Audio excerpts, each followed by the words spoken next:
Okay, welcome to She's She's strong Strong and and sassy. Sassy. We really need to perfect this at some point, Carol. Yeah, but there's perfection in imperfection, actually. Yes, Don't you think? definitely. That's definitely one of the things that we advocate here. So, Mm-hmm. welcome to She's Strong and Sassy. And if you want to smash your limiting stories so that you can make a positive impact for yourself and others while having fun with other women, She's Strong and Sassy is definitely the program for you. And we define a strong and sassy woman as a she who knows her worth, accepts her amazing, imperfect self, and is not afraid to use her superpowers to empower herself in the world while elevating others alongside with her own growth. So, hello there, I am Joy, and I have Sassy Carol with me right now. Hello, everybody. Good to see you again. So, today we're going to explore a topic that's really a huge challenge for women. Mm. What do you like about yourself? Are you proud of yourself? If these questions make you feel uncomfortable or you feel at a loss and you cannot answer them, then chances is that you might have a problem with self-esteem. Yes, I agree with you, Joy. The thing is, Hmm. if you Google the words women and self-esteem, you get over 7 million hits. And most of all these websites on the search engine are actually problems and challenges of women facing self-esteem or on information on how to boost a woman's self-esteem. Hmm. It's Mm, basically problem centric. So, yeah. in the first cultural study of age, gender, and self esteem, the researchers found that in every country that they studied, men reported higher self esteem than women. And also, men tend to overestimate their IQ, while women tend to underestimate theirs. And both genders tend to think that their sons are brighter than their daughters. And you wonder why it's a challenge for women to feel good about themselves in such growing up context. And in the workplace, women with low self esteem tend to be self deprecating, to minimize their achievements, or to let others take credit for their own hard work, and they never move up. And finally, with friends, you might be guilty of this. Women, they are unable to say no to friends. Yeah, this is something that I can totally relate to, in the past.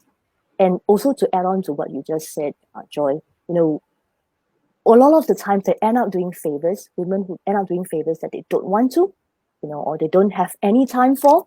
They end up going to places where they don't want to go, with Mhm. people that they don't want to go with.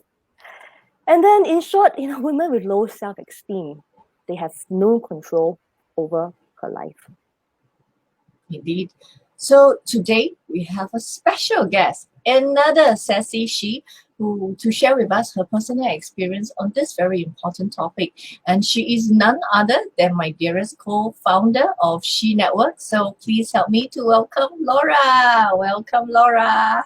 Hey, Laura, hi, hi, hi, hi, hi. Hello. It's lovely to be with you ladies again. Always enjoy our conversations. And our loves, the things that we talk to each other about. Yes. Yeah, we should have recorded the chit chat. We had pre-recording on lipsticks and what's not. I thought that was the real conversation. So it is really fun, Laura, to have you here in a completely different context, but still, very pro she. So let's start this on a fun note. Share with us, what does it mean to you to be a strong and sassy woman? Thank you, Joy, for having me on She's Strong and Sassy. And what that means to me is really when women step up, when we dare to be different, and when we make our own choices. That to me is the meaning of being strong and sassy. I think because it can shake up the status quo. So I think being willing to do that and being different and not just fitting within the box for me is what it means to be strong and sassy. Well, Carol, that is why she's our very first guest on the Strong and Sexy show. She basically nailed it. Yeah, I mean, it's really no surprise, and also because she's also a co-founder of She Network, and then the values all align, and I'm so glad to have you here, Laura. So glad. Yeah, feels like another version of She Network. With Carol being the in-house expert for She Network for beauty, and then we have it's like we're still home, somewhat different home, but still feels like home. So, ladies, let's get straight at it. So, let's dive straight into the challenges. Personally, what are some of the self-esteem challenges that you face as a woman? Laura? Well, I think that's a very powerful question, and I think it was really, I really enjoyed looking back on pretty much my entire life, right, and just kind of reflecting on what does it mean to me. I think some of the challenges that I faced is tying my performance to my worth, and I imagine that's something a lot of women can actually relate to, and just not confusing. I think I've learned not to confuse failing at something or not being good at something with not being a failure myself. I think there was a time in my life when those two were so intertwined, where, even when I was excelling, I would hear this little voice saying, where's the other 4%? Because that's the environment I grew up in. You get 96% in a test, and it's like, where's the other 4%? And I think that was always in the back of my mind. So that sense of tying my performance to my worth. And I think that caused me, before I got married, to even find myself in unhealthy, toxic relationships. And I would think to myself, this is what I deserve. That's how low my self-esteem was. And I think, those are some of the challenges I'd faced. I would also say maybe even body positivity as well, just connecting with my body, being present, being grounded, accepting, my feminine side, my beauty, my body, and just embracing all of me and what it means to be me. I think those have been some of the challenges that I've had to face as a woman. I think that's really what every woman can relate to. And especially I think that body positivity is such a huge piece for a woman as well. With so much societal expectation on what it means to be a woman, to be beautiful. It's the pressure is really high. Like every magazine you see, right? Like until recently, like every magazine is like they're heavily Photoshop. It's an impossible standard that every woman put themselves to, because that's what society expects. True. I mean, it's like, as Laura, you're sharing, your answers and what are the challenges that you face. I had a few of those, memories that was triggered as well. Because growing up, I didn't feel a lot of confidence, and my whole self-esteem challenges came when I was a teenager. That was where I started to have a skin condition. I had all this, breakout and acne and all. So suddenly, I wasn't looking the societal standard of being pretty anymore. People started calling me names like, oh, you look ugly, you look horrible.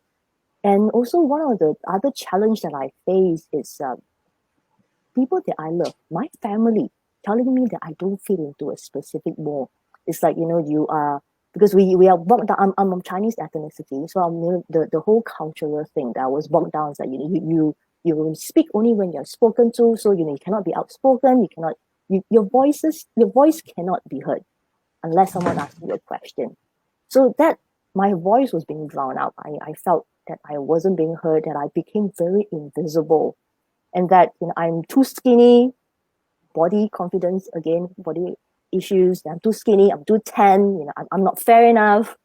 Yeah, these are some of the challenges that I faced when I was growing up as a child. And to transit into my adulthood as well. And it took me some time, to finally get out of that. What about you, Joy? I think like invisible is a word that I can so relate to. I don't feel seen, right? I remember I always like, I'm not good enough, I'm not pretty enough, not smart enough, not worthy enough. This seemed all this seems to be like my very good friends for a significant part of my teenage years and even in my 20s, and if I dare say even in my early 30s. As a young child, I don't feel good enough because I was adopted, so I live with the story that I am unworthy and unlovable. That's why mommy gave me up for 30 years. And then as a young model, I even contemplated having, like, I can't believe I'm saying this for the first time on the public video, but like as a young model, I even contemplated having breast implants because I feel inferior to other models. And then as I move on and as a new life coach, I felt intimidated by other life coaches. Everyone just seems better and smarter than me, and especially the male coaches. So everywhere I turned, everyone just seems better than me, and the pressure to meet up with societal expectations and the pressure that I put on myself, whether I was a child, a model, or a life coach, was the same thread going on. It was mission impossible that I just keep working on every day. So I just constantly feel not good enough, but I always put on a brave front. I always defend my fragile ego by being judgmental of others and being defensive of my own abilities. So when I look back, it has been quite a tough ride fighting every day with myself and with society. So, and all this is because I didn't feel visible, like you shared, Carol. So I noticed that there are some similar themes, right? Even though our stories, our upbringing is very different, but we all actually struggle with the same thing. So none of us is really unique in our challenges. It's actually at the core of it still the same limiting stories that is holding us. So observing the woman around you, Laura, what do you think is the biggest challenge? I think we've already started touching on that, and I believe it's the bombardment of the social and the cultural expectations that really want to define us, right? And I think it's, what does it mean to be humble? What does it mean to be feminine? What does it mean to be beautiful or successful? And I think at the core of it is, what does it mean to be good? I've had to kind of work with that myself. And I know with other women that I've had conversations with, what does it mean to be a good businesswoman? What does it mean to be a good wife? What does it mean to be a good mom? And all of those things, like constantly hearing these messages that challenge who you are and what you stand for. And I think I'd say, it's really about learning to know yourself so that you can live from the inside out rather than outside in. And I think that's really how we can develop and just become the best versions of ourselves by our own definitions and not just being swayed by, the latest fad or whatever's going on in the world right now. Oh, I love what you said, Laura, about living from inside out. Seems actually easier said than done for most women if they don't have some kind of support structure. So what about you, Carol? What are your observations looking at a woman around you? What do you think is the biggest challenge for women at the moment? For the women that I have, have the privilege to come in contact with, that I work with for the past few years, the one really stood out was the lack of self-identity. I'm not sure, I would love to blame the fashion magazine and societal expectation, but a lot of the time it's actually the environment that all these women are in. It usually starts from home, starts from childhood, and then it's also, the people that they are with as well. So the lack of identity would really stand out in terms of who they really are, what they want to do, where they want to go. Then another thing is, I don't know if it's a gender thing. They felt that women are very self-criticizing. We always look at ourselves and then we will find out what's wrong with us. Right? I don't know whether it happens to you. In the past, thinking back, I would check myself in the mirror and I'd say, oh no, I have this line on my eye, or oh no, I have a pimple on my face. We're always criticizing ourselves, and then we're not also some of the challenges some women are facing is also because they're not very good receivers in a way. When you compliment them, you're like, oh no, I'm not.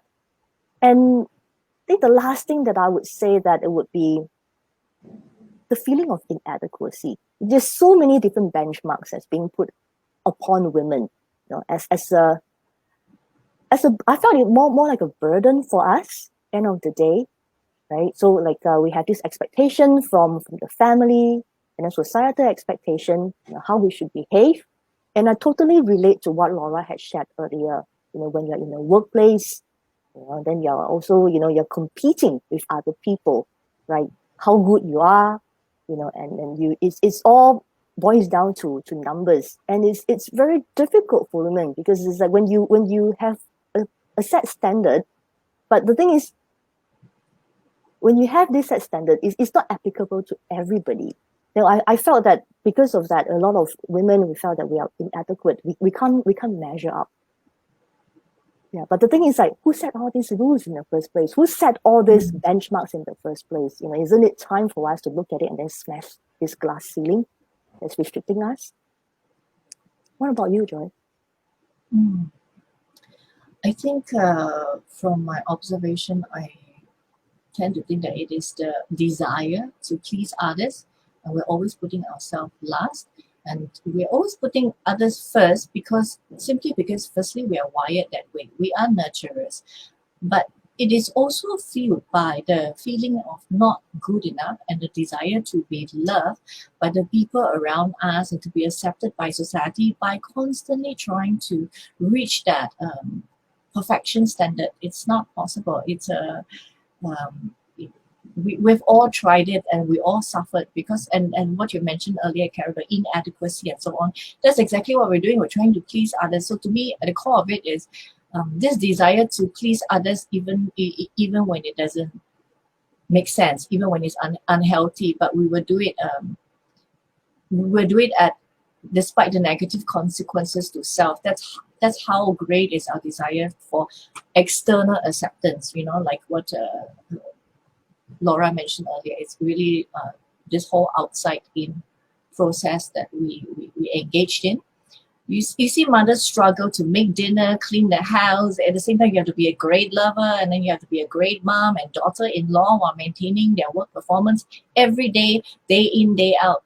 Me time and self-care, that doesn't exist in most women's vocabulary. It is an unreachable goal for them because they don't even have time to do all of these things that I've just mentioned.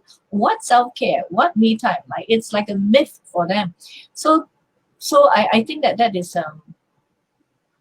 is very sad, and we women, but I have to highlight that we women have to take responsibility also because we allow ourselves to be put in this kind of position.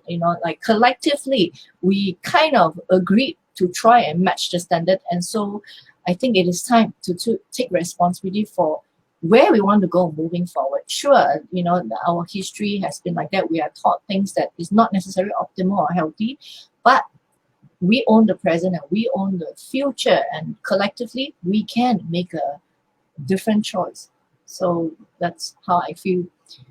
So coming to our own personal experience, Laura, you're my co-founder, so I know that you have really experienced a lot of challenges, growing up, and then now being a African in Malaysia. There's so many challenges even beyond being a woman, even other challenges, just the simple fact that you're not in your own country and being a woman. So despite all of these challenges, that you are now blossoming into a powerful woman enabler, what have helped you in this journey to build up your own self-esteem? Thank you, Joy. Feel very, very, very touched by your words. And I think it goes back to what you mentioned earlier as well, right? Just that sense of having support, having community, that has been a critical part of my journey. And I think it's even accepting my uniqueness and understanding that I have a choice to make. And it's one thing to know this, to be aware, to have that awareness of I am unique, I have a choice.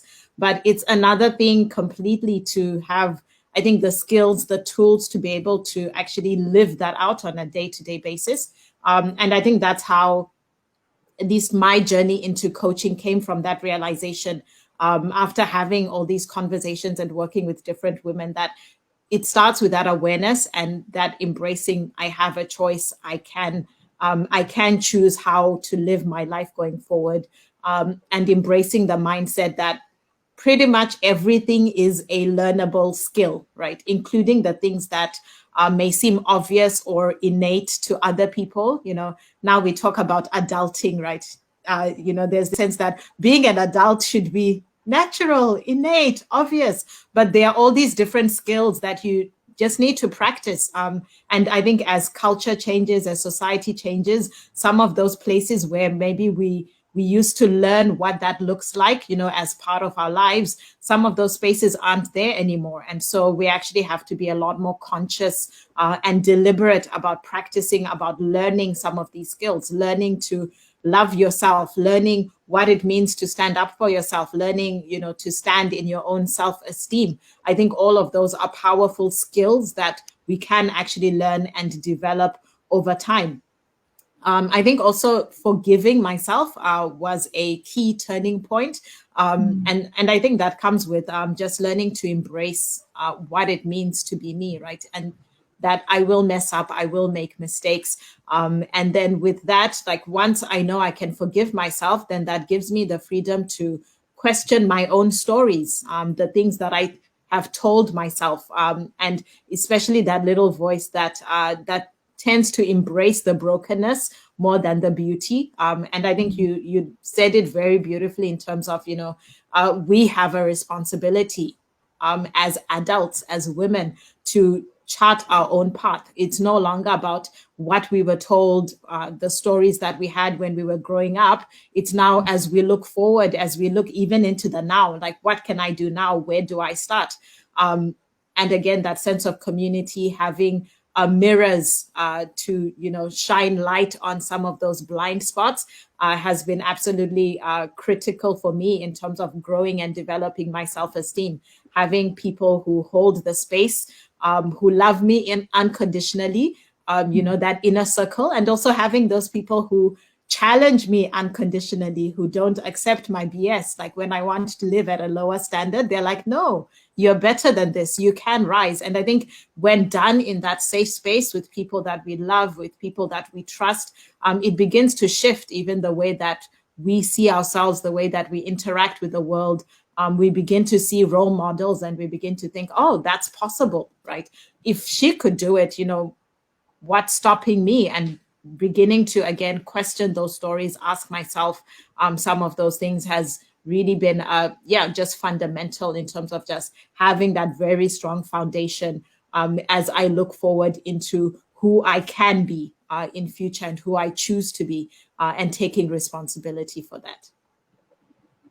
Wow, that's a lot that you have shared about all the different things, inner and outer, that you have activated to build your own self-esteem. So, Laura, I'm really proud of you, because Carol, can you sense that determination, that energy when she was describing? It's like, just go, just do, and do something. It's okay if I'm slow, but I will do something.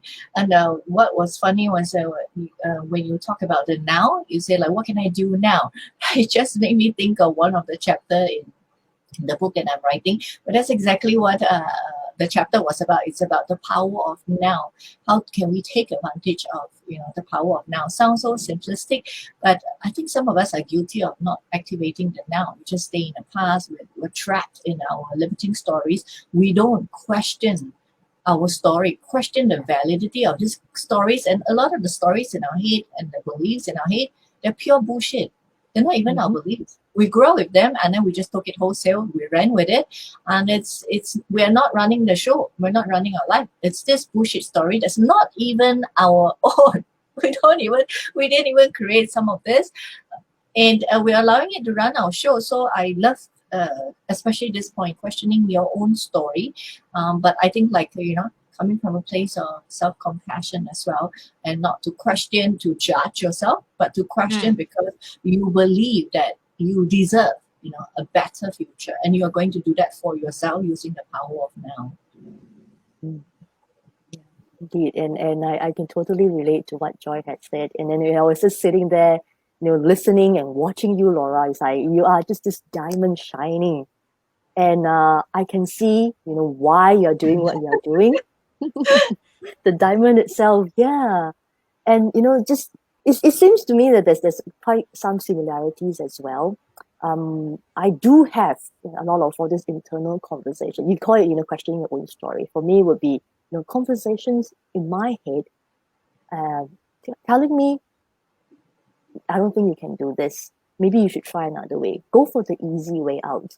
And I felt that this, I don't know, I believe a lot of women can actually relate to that. We always have this self-prep. Rather than prepping ourselves up, we're telling ourselves why we can't do it and try to dissuade us not to do that. And that, I felt, is something that we need to be 100% aware of, because we're always having this mind. And once we are aware, we can immediately switch that.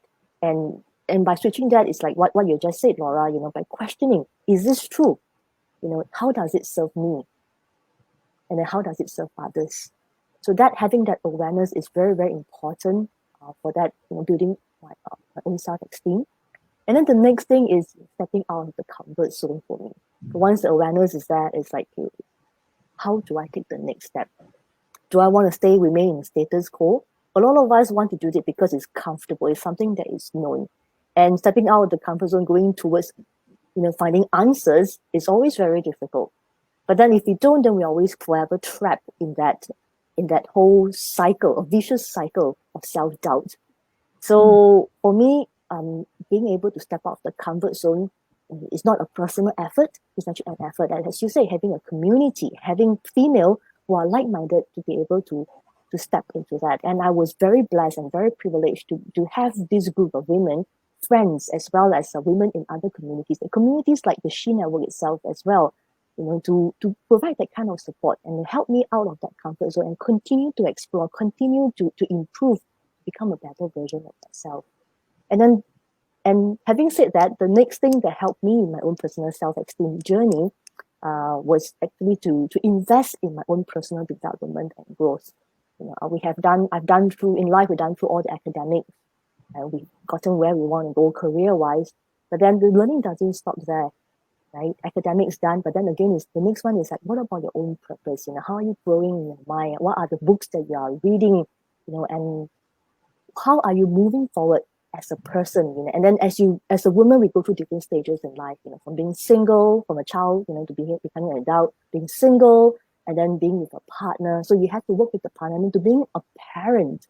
All this, we go through all these different stages, and then we need to constantly improve ourselves and invest in personal growth so that we are able to give back to those people that we love. So this is what I have gone through myself, and I hope that is this sharing it's valuable to everybody who's watching this right now. So as for me, I think it's really hard work for many years, observing myself, trying to understand my own fears and reaction, and why I keep attracting the same dysfunctional partners, relationships, experimenting with different techniques, following different coaches through the years. So it sounds like some common thread again surfacing, and also like what so like the self-development piece that Carol shared. Questioning myself, like this story, all of us questioning the internal dialogue that we have. So it seems like the self-awareness piece is really the first piece and most crucial piece to evolve and to empower ourselves and to begin our journey of healing and self-empowerment. The other thing that made a lot of difference for me was after this particularly bad dysfunctional relationship where I walked out, starting to learn about self-compassion. What is this strange thing that I don't see anyone in my environment doing self-compassion? Is a very foreign concept, unheard of. Compassion towards others, sure, like you hear it all the time. But self-compassion, what on earth does that even mean? I had no idea. So, but so desperate to heal myself after from the breakup pain, learning about self-compassion and taking responsibility for my own healing, regardless of who inflicted the pain. I think that really helped me to heal and empower myself, regardless of what happened to me in my childhood, who gave me up, and all this dysfunctional relationship, what boyfriend did what, it does not matter. I take responsibility for my own healing and empowerment. I think that sense of that decision I think that decision played a huge part in building my self-esteem, and the self-compassion piece was very huge for me as well. Again, I think it relates to what Laura said earlier, like just learning to forgive myself, right? Sure, sometimes I messed up, but just making that decision and having that intention that doesn't matter what mistake I make, I'm going to forgive myself. So I think like it's pretty much the same thing as me working on my self-compassion. So it's pretty amazing, like based on our discussion so far, we just keep seeing the same threads coming up, right? So this gives you clue that all these are skills that can be learned, right? And if you're privileged enough, you get to learn it in a safe environment with a like-minded woman, in a guided program where there's some hand-holding, there's scaffolding, right? And hopefully you don't have to learn it the hard way, that the way Carol, Laura, and I did. If you can learn it the easy way, seriously, why learn it the hard way? These are actual skills. As you can see, we all adopted similar strategies, and we didn't have a meeting about it, like ladies. We just somehow stumbled, a lot of pain, a lot of lost time to arrive at where we are. So, but it doesn't have to be the case. These are skills that can be learned, and that is what is exciting and what is most hopeful, and what really gives me a lot of joy is that we are all part of the She Network, and this She Network is pro all women. We are not a tribe. We are a tribe. We are part of a bigger tribe, and the tribe is called women, but we are not a tribe per se, and we are all part of She Network. We are pro men. We love the man, by the way, for the record. We are not here to trash men. We have our four he for she ambassadors, because that's how important it is for us to express that position. So ladies, as part of She Network, how do you think that we can support the she in our community in building their self-esteem, in us supporting and sustaining our sense of self together? Yeah, I'm just I'm thinking about what you just mentioned about we are not anti-men, right? I think when sometimes you see she and a little bit of kind of the more traditional feminist movement, you get, the image of protesting on the streets, down with the men. You need to burn the bra. I love my bra. I'm not going to burn it. Like, why? It's a nice Very bra. useful. Much needed piece of equipment. Yeah, and it brought to mind a conversation I was having last week, I think, with one of the women in my Women in Leadership Limelight series. And we were talking about when women are empowered, we are able to empower men as well. An empowered woman can empower men, and even, an empowered man can empower women. And that just reminds me of the fact that I imagine in all of our journeys, we have men who have also empowered women, who have empowered us along the way. And I think when we are empowered, we can empower anyone. So I think it's, I was just thinking about that as you were sharing, just what our vision is for She Network and empowering women is we want everyone on that journey, because when we are empowered, we can empower all the people that are around us.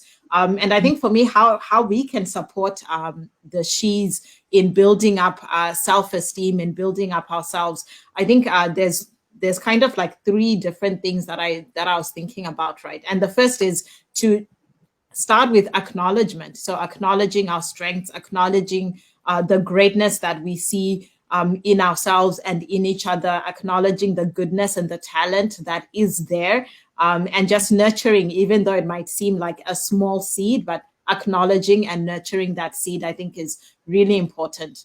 The next thing I think is creating opportunities to shine. And I think on the flip side as well is accepting opportunities to shine. So creating and accepting those opportunities, right? Where you can practice, where you can embrace being who you are and even being who you want to be. So practicing that and having those opportunities. I know in previous times, like I wouldn't be on camera, right? I was terrified of, whether it's public speaking, being in front of a camera. And I think that's one of the things that I talk about in one of my programs was my journey from being self-conscious to becoming a more conscious self, and being able to stand and, have this conversation with you today. And I would say the last one is celebrating success. So this is one that I'm still working on. That even I think it was last week, one of my coaches was actually asking me, okay, how have you celebrated the successes that you've had? Because I just had like an award and acknowledgement, and he was like, okay, that's great. How are you celebrating? And I was like, wow, that's something I need to put in a lot more work. Like I know how to work hard, but I need to work on playing hard as well. And so I think having She Network, connecting with other women, and even learning to just have fun, play together, connect and celebrate each other, I think are really just powerful in terms of supporting each other so that we can keep succeeding, keep growing, keep becoming more of who we were made to be. Beautiful. Carol? Well, for me, I would feel that sharing of knowledge, which is actually what we are currently doing right now. We have all these individual experts in the She networks, all subject experts coming in, sharing their knowledge. I think that is actually valuable because when I was going through my own struggles and throughout the journey, I wish that there is a community like this, or a platform like this that I can actually tap into, and then to understand, so that I can feel safe. So She Network is definitely a safe place for us to be vulnerable, and the knowledge sharing is an added bonus for the women within the network itself. And then most importantly is also having a personal development program that is developed to suit the individual women's need. Because I think what's missing in the world right now, it's targeted and customizable, to specific needs. And I think, the women within the She Network are all a very unique group of women. They've gone through certain challenges in life, and then they're all looking for specific ways to grow and to become better. And I really, really like what Laura said about celebrating, because I think kind of this just triggered this memory of what I went through as well. And I had this conversation as well with one of my coaches, and then it's remember to celebrate and make it a point to celebrate little successes, little things along the way. It could be as good as just I spend some time today with myself. That's all these little goals. And like you, I have forgotten how to really celebrate. Yeah, I think this is what we can really do here together. And I see that one of the celebrations that we can have as a community for She Network is having a She retreat somewhere. Oh, I love that idea, Laura. Yeah, this is just something, and I thought it would be great. And then you really triggered that idea, and then this is something we can look at, celebrate together, not just virtually, we can celebrate in person. I think Carol is planting seeds in us, Laura. I love it, and I think it just reminded me why we call our program what we call, right? Strong and Sassy. It was perfectly random. We were at a loss what to call it, wanting to refer to strengths, but it's not just about strengths. We wanted to balance the equation, and then I guess because it's S and S, and suddenly my brain just went like randomly, strong and sassy, and then I was like, huh? I text Carol, I said, what do you think of strong and sassy? And then, like, to my surprise, she liked it. I think that's exactly in the same energy as celebrating successes, having fun. It's not all so serious, just developing ourselves and just growing and all very serious business, but we want to have fun too. So I thought strong and sassy was such a nicely just encompasses everything that we want to be, right? We not just want to be serious about our growth, we also want to have fun. We have this beautiful body that we are born with, and women are playful, right? We want to celebrate that. We want to nourish that playful spirit as well, because that will also support us in the roles that we play and so on. And that's also why, Laura, like when we started She Network, I was like, why everything so serious? Remember, I said, no.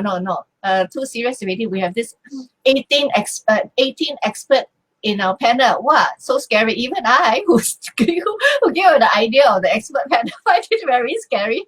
We are so successful at that. Like, okay, wait, very serious. And then we decided, okay, we need to have fun ambassadors in the She Network. Right? Again, in the same spirit of celebrating, having fun, celebrating being a woman, celebrating being a woman together. So I think that's something that we want to emphasize on even in the Strong and Sassy program. That's why I decided to partner up with Carol, because she teaches all the fun things: makeup, department, skincare, right? Yeah. What earrings to wear, because we want to balance the equation. While you're hard at work, while you're trying to do all this juggling every day, have some fun. Wear that dress that you love. Wear that bold lipstick like Carol and Laura. Go for it, right? Or while you are juggling, you can still have fun at the same time. Who says that you can't? It's your choice. So I just love it that we are. One of my concern was like, okay, we're talking about self-esteem, right? Again, like, whoa, so serious that I was thinking, I'm not sure how we're going to cover the sassy, whether we get to cover the sassy aspect in today's episode. But I love that it just came out spontaneously, just flowed right out of the conversation. Because we're women, right? And it also reminded me, Carol, I have to be I'm grateful for Carol, who's always pushing me, because I am desiring to go back to teaching some sort of movement class for women. I kind of missed it. But then from the context of empowerment in a body, mind, spirit context, and Carol, since we got to know each other from my pole dancing studio many years ago, is kind of encouraging me to move in that direction. And we had an idea. We said, oh, maybe we just get all our favorite she's, and then we can have our own private, body movement class, just to have a giggle, just to have fun, right? Just to get me started, because it is a long break since the last time I taught a body movement class. So again, it's about fun. We're not just learning and growing together. We're also having fun together, sharing with each other lipstick tips, makeup care, skincare tips, right? And that's what She Network is about, right? It's not it's knowledge sharing, and Laura mentioned about acknowledging your strengths, creating opportunity to shine, celebrate successes. So I wanted to also highlight that when I think of what both of you responses was to this question, it appeared to me that one phrase keep popping up. It's showing up. Right? When you acknowledge your strength, you are showing up, you're owning it, right? And you're telling the world, this is my strength. This is what I'm good at, right? And creating opportunity to shine. And that shine is literally showing up. And instead of, hiding behind the husband, hiding behind the boss, hiding behind the employee, you show up, you claim your credit. Yes, I did the hard work, right? And I'm going to celebrate it, right? And so what came to my mind was really showing up. We did some simple survey with our She Network about this issue, about building up and sustaining self-esteem together. So two responses that came up was, one was to be non-judgmental and to learn how to set healthy boundaries. So the thought that came to my mind was that in order to empower women, our she's in the community, to show up, I think that's exactly the basis that we need to set. Environment that is non-judgmental, an environment that while we are giving and we are supporting each other, it is still necessary to set healthy boundaries, just like with any two individuals or in any group. And I think, therefore, the key point here for me would be safe space. I think She Network will really so crucial for us to have that safe space, so that our she feel comfortable to open up and to be vulnerable, to know and to have the confidence that they are in a non-judgmental space with other women who are ready to hear them and to support them. So and once we have that safe space, so then the next phrase that comes to my mind is provoking growth, which is exactly what the two of you are mentioning here, provoking growth. I think opening up is scary. So is growth, because it demands that you move out of your comfort zone.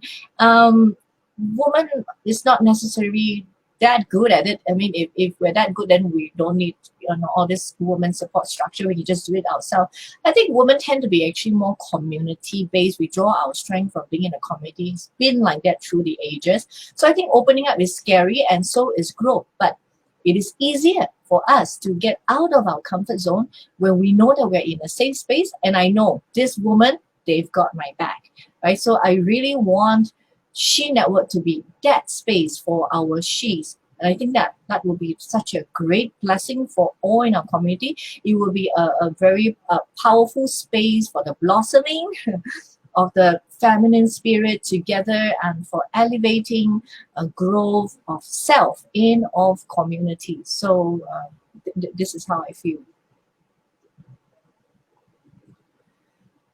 So I love how we seem to be on the same page. We use different words, we have different phrases, but from the beginning of this conversation to the end, we're all on the same page, even though we never had a meeting and say, hey, let's discuss our answer, and then let's make sure there's some similarity. It didn't happen. That conversation didn't happen. I mean, everything is confession time, right? It's a rush job, right? This episode, everybody rushed in their own time to prepare for the show. And yet, so many threads come out, and it's all the same. We're all on the same page. I've always known that for a fact, but still experiencing this right now feels really amazing for me. Well, what are your thoughts, ladies? I mean, it's always exciting to get together with both of you and the other women in our She Network community. And I think that's, like you said, I think that sense of shared values, that same passion that we have for our own growth and to support other women in their growth. I think that's one of the things that has brought us together, and even to be able to have this conversation. So yeah, I'm absolutely excited, to see what comes ahead, some of the ideas, like the retreat that Carol has mentioned. Who knows where that could go? And I think when we come together, that's where, some of these amazing ideas come about. So thank you so much for having me and inviting me to have this conversation with you.